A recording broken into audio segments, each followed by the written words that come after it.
Hello guys, good morning, good afternoon o maayong gabi ka na to tanan. So, for today's video kay nag-practice me og drive. Yang ato ang estudyante karon kay Tadang! Breaks ha! Breaks ha! Hi guys! Practice na siya guys. Practice ta ni inahinay mga igsoon para sa buluhaton, para sa Ginoo, makawalo na ta mo drive o makaadto ta sa nagkalalahi nga mga destinasyon uban ang Ginoo. So I'm kaning kuan pa ko nay gamay ang kabag katingala, pero salamat sa Ginoo kay nahinay na nakakaton ta. Doble atong pamatian kay pating tugnawa, pero God is good all the time. Amen. God is great. Atong dalan nga gipraktisan mga igsoon ngayong lantaw din ni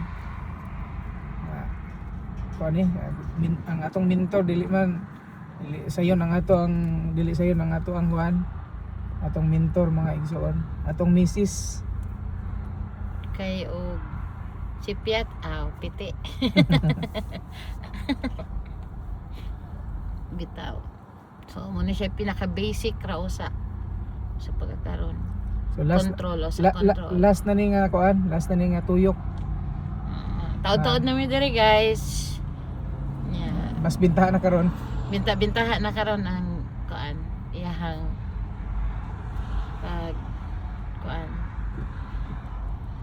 pagtuyok og kanang paghunong. Di na bagtik ang pag-brake. Nga ang pagliko o bintahan na. Salamat sa Ginoo. Last na natong tuyok. Mga igsoon. Last na. Okay na. Ayun, nagsiglantaw-lantaw sa dalan.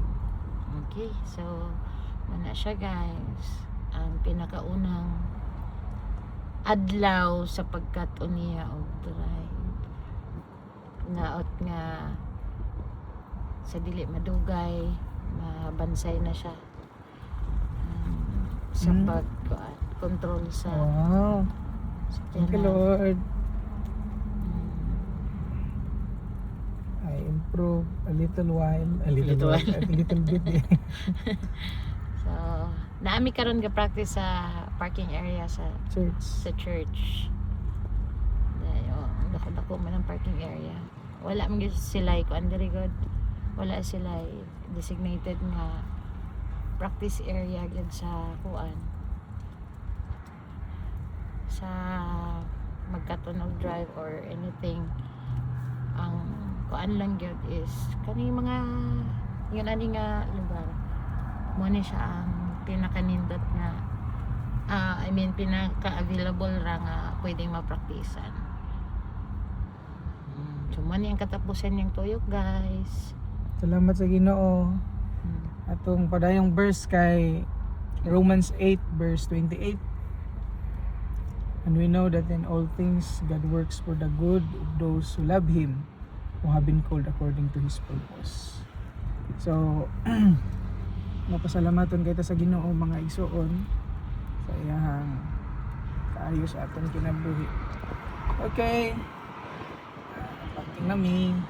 Okay, parking. Saan to pa parking? Parking sa ta. Saan Break. to? Dayon neutral. Long press nimo dayon park. Ayo day kalimti og brake kay delikado. So unsay pagtulunan ni imong nakatanon karon samtang nag-practice ka og drive? simple. Kinahanglan simple ra. So kinahanglan unang ang instruction imuhang ma-retain sa imong una-una, and then kinahanglan nga ang imuhang alerto ang imuhang igdulungo, and then ang imuhang tibok nga pagkatao alerto siya. So sa nato karon, salamat sa Ginoo, nag-improve kita gamay hinaot nga sunod nga mga adlaw atong pag-drive makaadto na ta sa kuan mga kaigsuonan o makabisita, and then magamit na to ato ang nakatunan diha sa Ginoo. So motong verse na to kaganina nga, and we know that in all things God works for the good of those who love Him, who have been called according to His purpose. Amping ta kanunay mga igsuon, dalaygon ng Dios sa tanang panahon. God bless.